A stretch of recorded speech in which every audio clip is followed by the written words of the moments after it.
ಎಲ್ರಿಗೂ ನಮಸ್ಕಾರ. ಇವತ್ತಿನ ಶಾಸ್ತ್ರೀಯ ಶಾಸ್ತ್ರ ಚಾನಲ್ನ ವಿಷಯ ಏನಪ್ಪ ಅಂತಂದರೆ ಆಕಾಶಕಾಯಗಳು ಮತ್ತು ಮಂತ್ರಶಕ್ತಿ.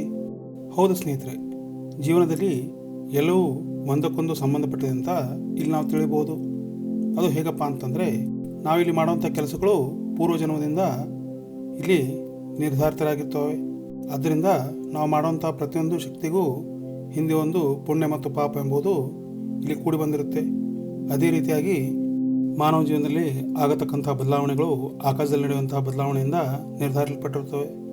ಮೊದಲಿಗೆ ಆಕಾಶಕಾಯ, ನಕ್ಷತ್ರಪುಂಜ ಅಂದರೆ ಏನು ಅನ್ನೋದನ್ನು ನಾವಿಲ್ಲಿ ತಿಳ್ಕೋಬೇಕು.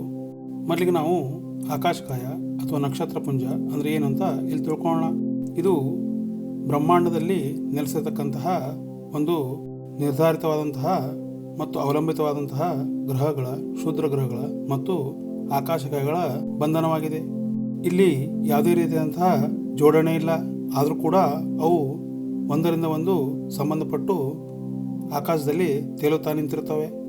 ಗ್ರಹಗಳು ಗಿಡದ ಟೊಂಗೆಗಳಂತೆ, ರೆಂಬೆಗಳಂತೆ ಅವು ಕೂಡ ಒಂದಕ್ಕೊಂದು ಆಂತರಿಕವಾಗಿ ಜೋಡಣೆ ಆಗಲ್ಪಟ್ಟಿವೆ.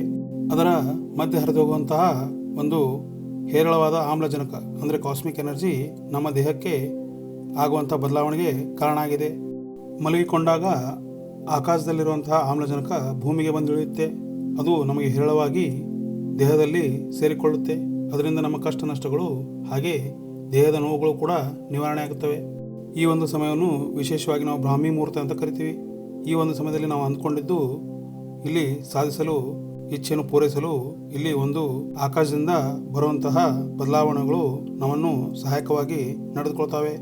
ಮಾನವನ ಸಂಕಲ್ಪ ಮತ್ತು ಆಕಾಶದಲ್ಲಿ ನಡೆಯುವಂಥ ಬದಲಾವಣೆ ಮತ್ತು ಮಧ್ಯದಲ್ಲಿರುವ ಮಿಲ್ಕಿ ವೇವ್ ಅಂದರೆ ಕಾಸ್ಮಿಕ್ ಎನರ್ಜಿ ನಮ್ಮ ದೇಹವನ್ನು ಒಳಗೊಂಡಾಗ ಆ ಒಂದು ಕಾರ್ಯವು ಪೂರೈಸಲ್ಪಡ್ತದೆ ನಾವಿಲ್ಲಿ ಹೇಳ್ಬೋದು. ಈ ಒಂದು ಕಾಸ್ಮಿಕ್ ಎನರ್ಜಿ ಗ್ರಹಗಳ ಮಧ್ಯೆ ಉಂಟಾಗುವ ಘರ್ಷಣೆಯಿಂದ ಅಂದರೆ ಗ್ರಾವಿಟಿ ಪವರ್ನಿಂದ ಈ ಒಂದು ಕಾಸ್ಮಿಕ್ ಎನರ್ಜಿ ಹೆಚ್ಚಾಗಿ ಉಂಟಾಗುತ್ತದೆ. ಈ ಅಗಾಧವಾದ ಶಕ್ತಿಯೇ ಒಂದು ಹೇರಳವಾದ ಮಿಲ್ಕಿ ವೇವ್ ಅಂದರೆ ನಕ್ಷತ್ರಪುಂಜವನ್ನು ಸೃಷ್ಟಿಸಲ್ಪಡುತ್ತೆ. ನಾವು ಭೂಮಿಯ ಮೇಲೆ 9 ಗ್ರಹಗಳು ಅಥವಾ 7 ಗ್ರಹಗಳು ಎಂದು ತಿಳಿದುಕೊಂಡು ಪೂಜಿಸಲ್ಪಡ್ತವೆ. ಆದರೆ ಇದೇ ರೀತಿಯಾದ ಒಂದು 400 ದಶಲಕ್ಷ ಗುಂಪುಗಳ ಸಮೂಹವು ಆಕಾಶಗಂಗೆಯಲ್ಲಿದೆ. ಅವು ಕೂಡ ಕಾಸ್ಮಿಕ್ ಎನರ್ಜಿ ಅಂದರೆ ಗುರುತ್ವಾಕರ್ಷಣೆಯ ಬಲದಿಂದ ಇಲ್ಲಿ ರಚಿಸಲ್ಪಟ್ಟಿವೆ. ಅವು ಒಂದಕ್ಕೊಂದು ಅವಲಂಬಿತವಾಗಿವೆ ಮತ್ತು ಯಾವುದೇ ಸಹಾಯವಿಲ್ಲದೆ ಅಂತರಿಕ್ಷದಲ್ಲಿ ತೇಲುತ್ತಾ ನಿಂತಿರ್ತವೆ. ಈಗ ನಾವು ಸೂರ್ಯನ ಸುತ್ತ ಓಂ ಎನ್ನುವ ಘರ್ಷಣೆ ಶಬ್ದವನ್ನು ಕೇಳಲ್ಪಟ್ಟಿದ್ದೇವೆ.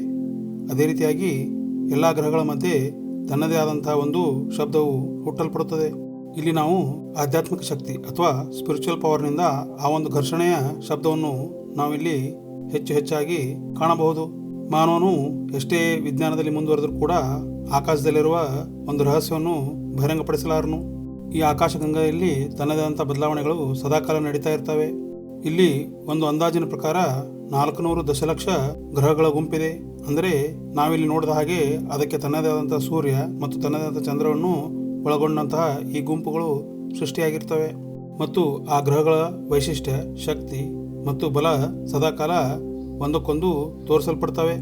ಇಲ್ಲಿ ದಿನನಿತ್ಯ ಜೀವನದಲ್ಲಿ ನಾವು ಯಾವುದೇ ಒಂದು ವಿಷಯವನ್ನು ಕಡೆಗಾಣಿಸುವಂತಿಲ್ಲ ಅಥವಾ ಅಸಡ್ಡೆಯನ್ನು ತೋರುವಂತಿಲ್ಲ. ಕಾರಣ ಮಾನವನು ಪ್ರತಿದಿನ ಆ ದಿನದ ಬ್ರಾಹ್ಮಿ ಮುಹೂರ್ತದ ಸಮಯದಿಂದ ಆ ಎಲ್ಲ ಸಂಕಲ್ಪಗಳನ್ನು ಒಳಗೊಂಡಿರ್ತಾನೆ ಮತ್ತು ಅವನು ನಿದ್ದೆಯಲ್ಲಿ ಅಥವಾ ಉಪಾಸನದಲ್ಲಿ ಆ ಒಂದು ಗ್ರಹಗಳಿಂದ ನಡೆಯುವಂಥ ಘರ್ಷಣೆಯಿಂದ ಶಕ್ತಿಯು ದೊರೆಯಲ್ಪಡುತ್ತದೆ. ಅದಕ್ಕೆ ಯೋಗಿಗಳು, ಸನ್ಯಾಸಿಗಳು ಮತ್ತು ಸಂತರು ಬೆಳಗಿನ ಬ್ರಾಹ್ಮಿ ಮುಹೂರ್ತದಲ್ಲಿ ಎದ್ದು ತಮ್ಮ ಸಂಕಲ್ಪವನ್ನು, ಇಚ್ಛೆಗಳನ್ನು ಈಡೇರಿಸಿಕೊಳ್ಳುತ್ತಾರೆ. ಬ್ರಾಹ್ಮಿ ಮುಹೂರ್ತದಲ್ಲಿ ಏಕೆ ಹೇಳಬೇಕು? ಆಕಾಶಗಂಗೆ ಅಂದರೆ ಏನು? ನಕ್ಷತ್ರಗಳ ಪುಂಜ ಅಂದರೆ ಏನು? ಇದು ಯಾವ ರೀತಿಯಾಗಿ ರಚಿಸಲ್ಪಡುತ್ತದೆ ಅಥವಾ ಅದರಿಂದ ಆಗಂಥ ಲಾಭ ಏನೋದನ್ನು ನಾವು ಮುಂದಿನ ವಿಡಿಯೋದಲ್ಲಿ ತಿಳ್ಕೊಳ್ಳೋಣ. ಇಂಥ ಒಂದು ಹೆಮ್ಮೆ ಪರಂಪರೆಯನ್ನು ನಾವು ಉಳಿಸೋಣ, ಹಾಗೆ ಸದಾಕಾಲ ಬೆಳೆಸೋಣ. ಇನ್ನೂ ವಿಶಿಷ್ಟ ಮಾಹಿತಿಯೊಂದಿಗೆ ನಾನು ನಿಮಗೆ ಮತ್ತೆ ಮುಂದಿನ ಭಾಗದಲ್ಲಿ ಸಿಗ್ತೀನಿ. ನಿಮ್ಮ ಆರೋಗ್ಯವನ್ನು ಕೂಡ ಕಾಪಾಡಿಕೊಳ್ಳಿ. ವಿಡಿಯೋ ವೀಕ್ಷಣೆಗೆ ಧನ್ಯವಾದಗಳು.